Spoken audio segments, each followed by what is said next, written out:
Sama dengan kehidupan kita, kita ini orang-orang yang paling berharga, saudara. Sadar atau tidak sadar bahwa kita adalah orang-orang yang paling berharga di mata Tuhan.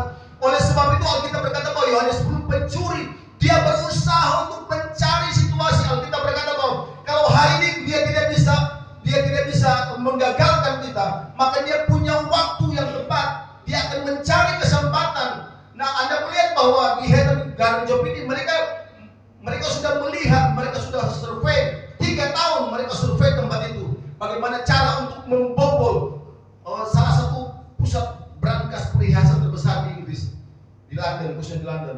Itu namanya Hidden Garden Job. Itu mereka survei selama 3 tahun. Mereka lihat pergerakan orang, jam begini. Kalau hari besar tutupnya jam berapa? Itu 3 hari, karena waktu itu pasca, jadi libur 3 hari.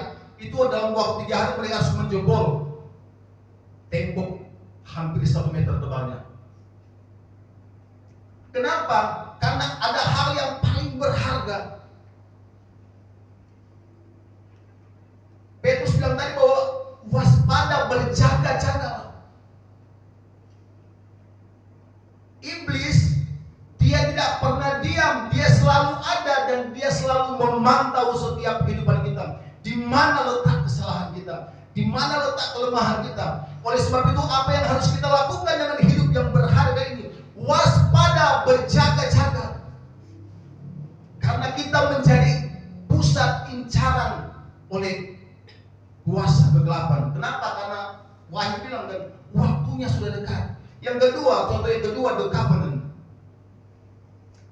Covenant ini film 2000 baru. Saya kalau nonton film, saya akan riset dulu mana film-film yang diangkat dari true story. The Covenant ini adalah satu misi penyelamatan. Film yang diadaptasi dari kisah nyata, yaitu penyelamatan seorang penerjemah asal Afghanistan bernama Ahmed oleh seorang sersan angkatan darat bernama John Kinley. Jadi ceritanya, sersan ini, John Kinley ini, Anda tahu bahwa setelah peristiwa 9/11 di New York itu tahun 2001, maka kurang lebih hampir 1 juta pasukan Amerika itu bolak-balik ke Afghanistan. Ya, mungkin hampir mendekati lah, bisa sampai 500 ribuan. Anda tahu bahwa misi mereka untuk mencari biang kerok dari peristiwa menara kembarnya dihancurkan. Dan John Kinley ini dia ke sana, terus tentara Amerika itu kendalanya adalah bahasa. Jadi mereka merekrut kurang lebih 500 orang, 500 bahkan lebih para penerjemah Afghanistan. Itu dibayar. Dan penerjemah itu harus mengetahui letak geografisnya, sulu-sulunya. Nah, John Kinley ini dia punya satu penerjemah, dan tiba-tiba truk datang, mereka tidak kurang waspada, akhirnya di situ ada bom meledak, meninggal. Dan dia cari penerjemah namanya Ahmed. Itu ada perjanjian, dan satu waktu John ini pasukan mereka itu dikepung sama Taliban, habis semua, dan tersisa dia yang selamat. Ahmed inilah yang menyelamatkan dia. Dia harus melewati pegunungan, dan dia itu dicari. Nonton di film, dia dicari terus. Itu dalam ketidakberdayaan Ahmed ini.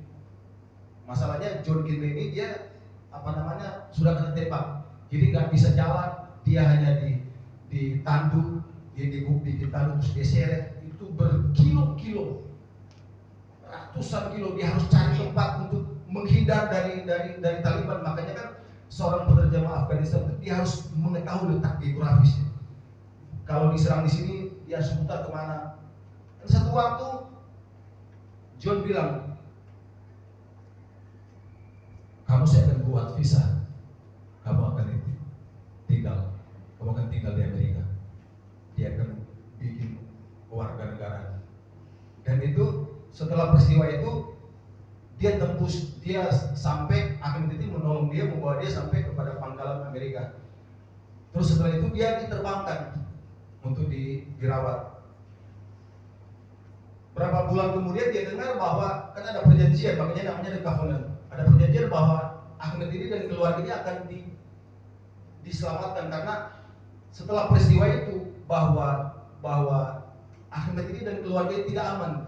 Mereka diburu sama orang-orang Taliban, dicari dia, makanya dia hidup berpindah-pindah, dia lari ke sana, karena dia udah nggak berdaya lagi, dia udah nggak diterima di kampung dia, di provinsi dia. John Kinley ini udah di Amerika, terus dia dengar bahwa Ahmed ini dia ketakutan, dia bersembunyi, keluar masuk bersembunyi. Terus dia telepon bosnya, kolonel. Kan perjanjian kita begini, pakai ini dulu. Nggak bisa, karena situasi di Afghanistan tidak memungkinkan, dan dia bilang, ya udah kalau bapak nggak mau pergi, saya akan pergi sendiri selamatkan dia. Bagi komandan dia, kolonel dia, jenderal mereka itu, Ahmed itu bukan siapa-siapa, karena lu dibayar, jadi mungkin setiap bulan, setiap hari dibayar berapa puluh dolar dibayar untuk menerjemahkan ketika mereka bertemu dengan orang-orang Taliban, dibayar. Tapi bagi John Kinley bahwa Ahmed ini adalah seorang yang berharga, dia berutang nyawa kepada Ahmed, karena dia sudah berjanji, saya akan membawa kamu ke Amerika dengan seluruh keluarga. John Kinley mengambil satu keputusan, dia hubungi teman dia di pangkalan Afghanistan, tolong bantu saya akan jemput orang ini, cari posisi dia di mana. Mereka coba cari, akhirnya dapat posisinya. Dan saya nggak usah disambung lah, nanti Anda nonton lah, film bagus. Jadi saya spoiler nanti, ini kita dengan cerita film. Artinya begini Bapak Ibu Saudara, bahwa bagi sebagian orang, Ahmed itu ya udahlah, lu gua udah bayar, udah cukup loh. Kan saya bayar kamu menerjemahkan saya, dan juga sebenarnya alasannya hanya itu, cuman karena Ahmed ini baik sama si Sersan, akhirnya dia tolong, dan Anda tahu bahwa sampai akhirnya mereka dapat itu penyelamatan yang sangat spektakuler. Itu dalam detik-detik terakhir, saya nggak tahu apa memang bisa jadi, karena saya baca bahwa slot ini, cerita ini diarahkan langsung oleh John Kinley sama Ahmed. Jadi mereka dua yang mengarahkan cerita ini, bahwa seperti ini, kisahnya seperti ini. Jadi mungkin dramatisasinya mungkin agak sedikit. Tapi Anda melihat bahwa dari cerita yang saya bagikan ini adalah bahwa mungkin saya mengatakan bahwa bagi kita siapa itu Ahmed itu, bagi jenderalnya dia atas sendiri siapa itu Ahmed. Tapi bagi John Kinley, Ahmed itu adalah orang yang paling berharga dalam hidupnya. Dia berutang nyawa bagi dirinya. Oleh sebab itu dia berusaha untuk mencari waktu untuk menyelamatkan orang itu. Dia coba hubungi temannya, cari tahu di mana posisinya dia, dan saya akan jemput dia. Dia sendiri yang datang dan cuma minta bantuan satu orang temannya. Yang penting kamu siapkan pesawat, siapkan saya mobil untuk saya cari dia, titik jemputnya. Kita ini adalah pribadi-pribadi yang sangat berharga di mata Tuhan. Oleh sebab itu kita harus berhati-hati Bapak Ibu Saudara, waspada dengan situasi. Kenapa? Akan sangat rawan. Hidup yang sangat berharga ini menjadi satu incaran. Kalau kita tidak berhati-hati, Anda melihat bahwa